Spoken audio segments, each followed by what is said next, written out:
Target ang mga masiselang isyu ng lipunan na sangkot ang ilang mga ahensya ng gobyerno at mga personalidad. Hihimayin ang iba't ibang mga isyu, balita at usapin.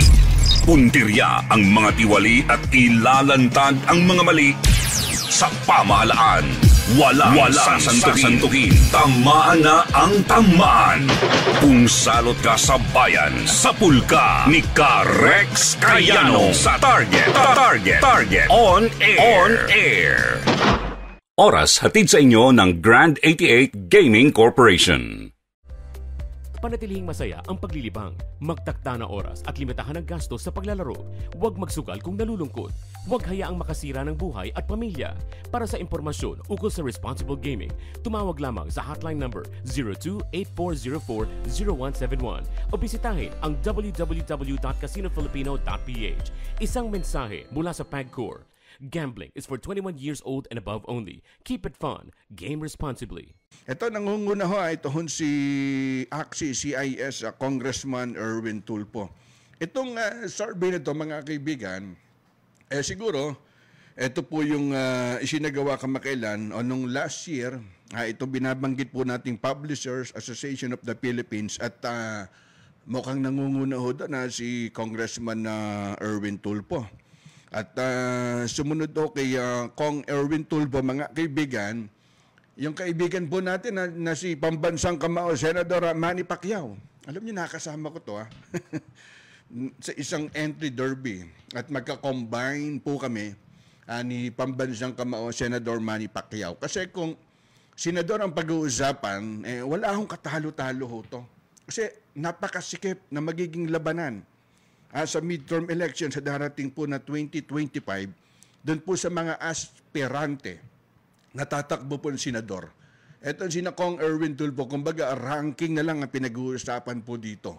Kumbaga pwestuhan po doon sa 1, 2, 3. Diba? Kaya, kumbaga sabi ko nga sa inyo, panahon po yan Kumbaga inaadya ho sila ng panahon dito po sa kampo po ni na Kong Erwin Tulfo.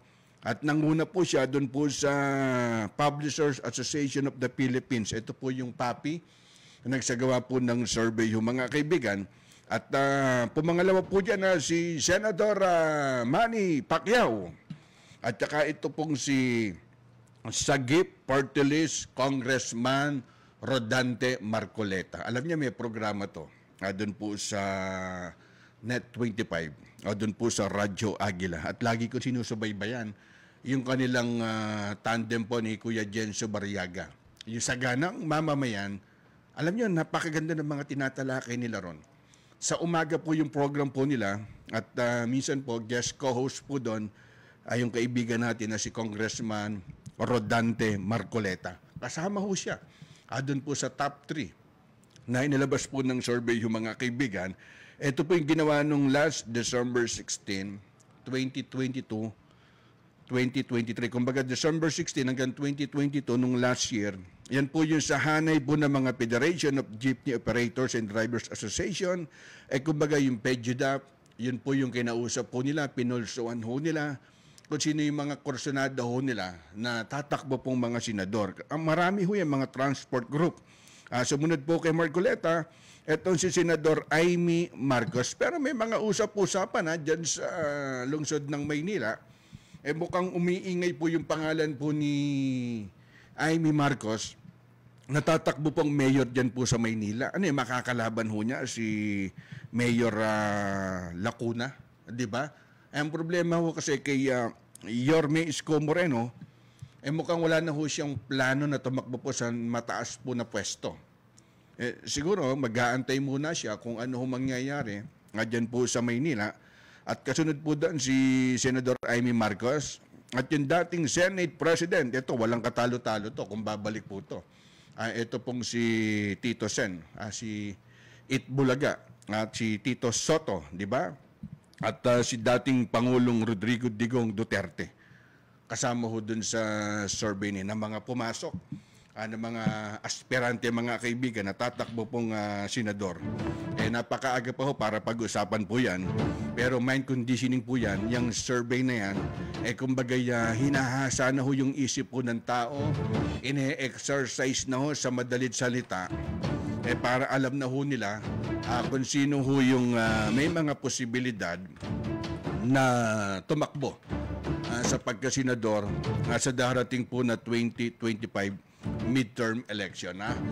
Oras hatid sa inyo ng Grand 88 Gaming Corporation. Sumainyo ang isa na namang makabuluhang edisyon ng Target On Air. Kasama si Ka-Rex Kayanong. Abangan muli bukas alas 3 hanggang alas 4 ng hapon. Kung salot ka sa bayan, ikaw ang isusunod ni Ka-Rex Kayanong na Target On Air. Nangunguna sa balita, impormasyon, musika, komentaryo at serbisyo publiko. Ito ang DZME 1530. Una sa kanan, ang himpilang may paninindigan.